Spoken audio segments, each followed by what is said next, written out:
personalisht kam propozuar diçka pak më ndryshe nga kjo që e ka propozuar kryesia e Partisë Demokratike të Kosovës.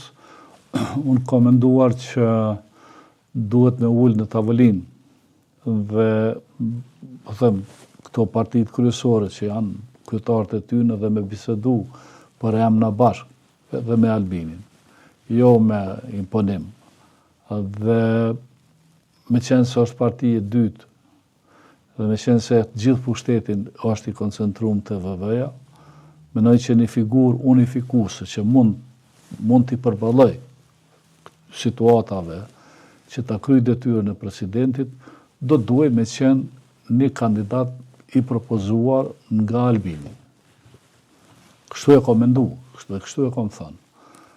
Me qenë se kryesia e partisë ka deklaruar dhe është përcaktuar që kandidatin duhet ta votoj, ose do duhej, nëse dojnë marrëveshje VV-ja, duhet kemi një kandidat që propozon partia dhe që VV-ja e voton.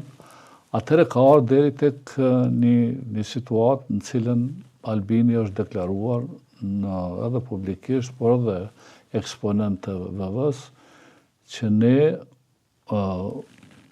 nuk jemi kundër kandidaturës së PDK-s, kush do qoftë,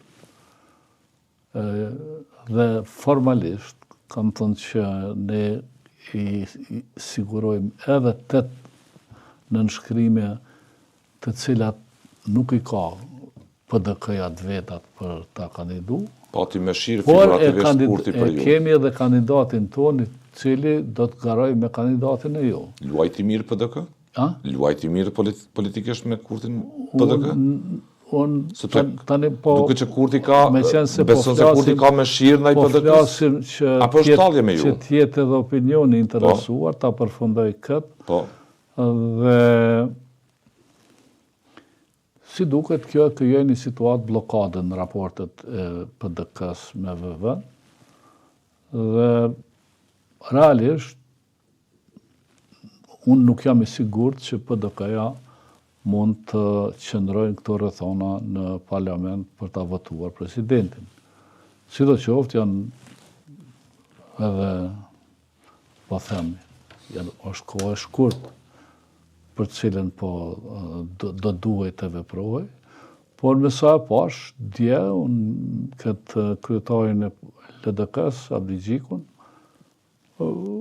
ai e la hapun mundësinë që të votohej... Edhe zonja Osmani, LDK nuk mund t'jetë kundër zonjës Osmani. Të votohej zonja Osmani, edhe pse zonja Osmani akoma nuk e ka... Zyrtarizu. Nuk e ka bërë kandidaturën zyrtarisht.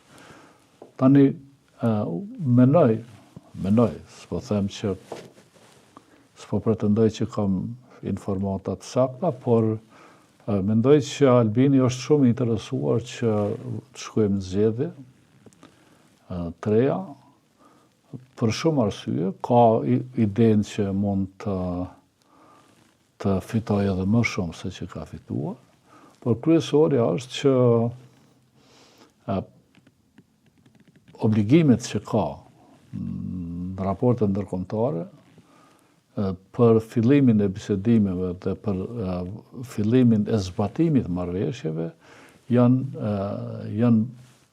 e detyrojnë në një farë mënyrë, japin një mundësi shtesë për ta prolonguar, mos po ndryshon diçka basia ndërkombëtare që unë nuk e besoj.